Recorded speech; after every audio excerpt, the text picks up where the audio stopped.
안녕하십니까. 뉴스데스크 원주입니다.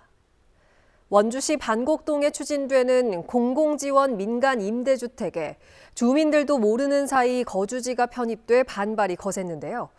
강원도와 원주시가 민원을 고려해 상당수의 주민 필지를 빼기로 했습니다. 그런데 일부는 여전히 사업 부지에 포함돼 반발이 계속되고 있습니다. 이병선 기자입니다. 원주시 반곡동에 추진되는 공공지원 민간임대주택의 토지 수용을 놓고 지난해부터 주민 반발이 이어졌습니다. 시행사가 전체 부지의 80%를 확보해 강제 수용 권한을 획득한 뒤에야 주민들에게 이 사실을 알렸기 때문입니다. 강원도와 원주시는 환경영향평가 당시 주민설명회를 했고 우편으로도 이 사실을 알렸다고 했지만 주민들은 제대로 전달받지 못했다고 주장했습니다. 주민동의 없는 촉진지구 지정 철회하라! 철회하라! 철회하라! 반발이 거세자 강원도와 원주시는 지난해 말 주민 소유 필지를 사업 부지에서 빼는 안을 제시했는데 공급 촉진지구로 지정된 상태에서 제처간이 나온 건 이례적입니다. 강원도와 원주시는 설명회를 통해 이번 안이 주민 민원을 고려해 시행사와 머리를 맞댄 끝에 나온 거라고 설명했습니다. 이렇게 가서는 진짜 주민들한테 너무 피해가 갈 수도 있겠구나. 저희가 이제 시행사에도 좀 논의도 좀 하고 해서. 하지만 주민들은 향후 아파트 진입로를 확장한다는 이유로 추가로 땅을 수용할지 모른다며 불안감을 보였습니다. 일부 제척된 부분들도 향후에 도로로 다시 재편입을 시킬 수 있는 부분이 있기 때문에 이게 확정이 아닌 이상 주민들은 계속 더 불안한 삶을 살고 있고 게다가 6가구는 제외되지 않아 형평성에 어긋난다는 반발도 이어졌습니다. 유감스럽다는 말 한마디로 끝날 사항은 아니잖아요. 누구는 제촉이 되고 누구는 포함이 돼서 지금 여기서 지금 쫓겨나게 생겼는데 어느 땅은 제외해주고 어느 땅은 그대로 수용하겠다고 하면서 주민 간의 갈등 소지를 만든 셈이 된 겁니다. 이에 대해 시행사는 1000세대 넘는 아파트다 보니 출입구가 2개 이상 있어야 하는데 이를 위해 불가피하게 필요한 땅이라며 토지주와는 협의점을 찾도록 하겠다고 설명했습니다. 합의점을 찾지 못하고 설명회가 마무리된 가운데 주민 대표들은 내부 논의를 거친 뒤에 다시 입장을 정리할 계획입니다. MBC 뉴스 이병선입니다.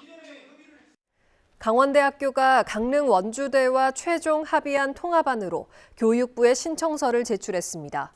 통합 신청서에는 1명의 총장과 4명의 캠퍼스 총장을 두고 유사 중복학과를 특성화하는 방안 등이 담겼습니다. 이제 국립대학 통폐합 심사위원회의 심사를 거쳐 행정안전부와 기획재정부의 평가를 받게 됩니다. 강원대는 강릉 원주대와 내년 신입생을 함께 선발하기 위해 오는 4월까지 학칙 개정을 마무리한 뒤 춘천교대와 통합 논의를 시작할 예정입니다. 2025학년도 대입 정시 모집 합격자 등록이 모두 마무리된 가운데 도내 대학들의 최초 등록률이 상승한 것으로 나타났습니다. 연세대 미래캠퍼스는 수시와 정시를 합해 정원 1,412명 가운데 1,401명이 등록해 98.94%의 등록률을 보였고 상지대는 1,531명 중 1,480명이 등록하며 등록률 96.7%를 기록해 지난해보다 10%포인트 급등했습니다. 한라대는 정시 265명 모집에 239명이 등록하며 등록률 90.1%, 춘천교대는 4년 만에 등록률 100%를 기록했습니다. 각 대학은 오늘부터 미충원 인원에 대한 추가 모집에 돌입합니다. 쌀 소비가 줄어들자 정부가 최근 벼 재배 면적 조정제를 발표했는데요. 이 같은 정부 정책에 앞서 철원구는 부분 휴경 보조금 지급을 통해 실제 벼 생산량을 줄이고 있습니다. 이송미 기자의 보도입니다. 강원도 최대 쌀 생산지인 철원. 철원의 벼 재배 농가들은 지난해부터 면적을 단계적으로 줄이고 있습니다. 예전에는 이항기가 닿지 않는 곳까지 손으로 모내기를 했는데 이곳을 일부러 비워두는 방식으로 규모를 줄이는 겁니다. 지난해 부분 휴경을 한 논입니다. 이렇게 테두리 모양으로 모를 심지 않아서 비어 있습니다. 정부가 올해부터 시행하는 벼 재배 면적 조정제 유형은 5가지. 논에 벼 대신 전략작물을 심으면 직불금도 지원하고 정부 공공비축미도 우선 배정하겠다며 유인책도 제시했습니다. 하지만 철원군의 다른 점은 보조금입니다. 정부가 부분 휴경지에 따로 보조금을 주지 않는 반면 철원군은 부분 휴경지에 면적당 보조금을 지급합니다. 1헥타르당 750만 원 정도인데 벼 농사를 지어서 벌어들이는 수익금의 70% 이상을 보전해주는 셈입니다. 나중에 이제 판매 비용이나 홍보 비용, 또 유통 비용을 주는 비용을 미리 이제 면적을 줄이는 데 써서 아예 생산 자체를 줄이고. 대체 작물을 심는 게 어려운 철원군에서는 부분 휴경이 유일한 선택지입니다. 논에 콩이나 보리를 대신 심을 수는 있지만 흙에 물이 많고 날씨도 추운 탓에 수확을 거두는 게 쉽지 않습니다. 여기 수리시설도 다 돼 있잖아요. 그 농이. 그러니까는 뭐 콩 심는다 그래도 남들은 벼 심고 나는 콩 심으면은 여기 물이 또 흘러 내려오면은. 지난해 철원군은 부분 휴경제로 벼 재배 면적 30헥타르를 줄였습니다. 올해 감축 목표는 10배인 300헥타르. 사실상 정부의 벼 재배 면적 감축 계획으로 지자체마다 고민이 깊어지는 가운데 철원군의 부분 휴경 보조금이 유인책이 될 수 있을지 주목됩니다. MBC 뉴스 이송미입니다. 원주시 학성동에 위치한 제1군수지원사령부가 오는 24일부터 다음 달 7일까지 2주간 장비, 물자 등의 부대 이동을 실시합니다. 제1군수지원사령부는 1971년 단구동에서 창설돼 1977년 지금의 부지인 학성동으로 이전했고 2015년 만종으로 부대 이전을 확정하고 올해 1월 준공을 마무리했습니다.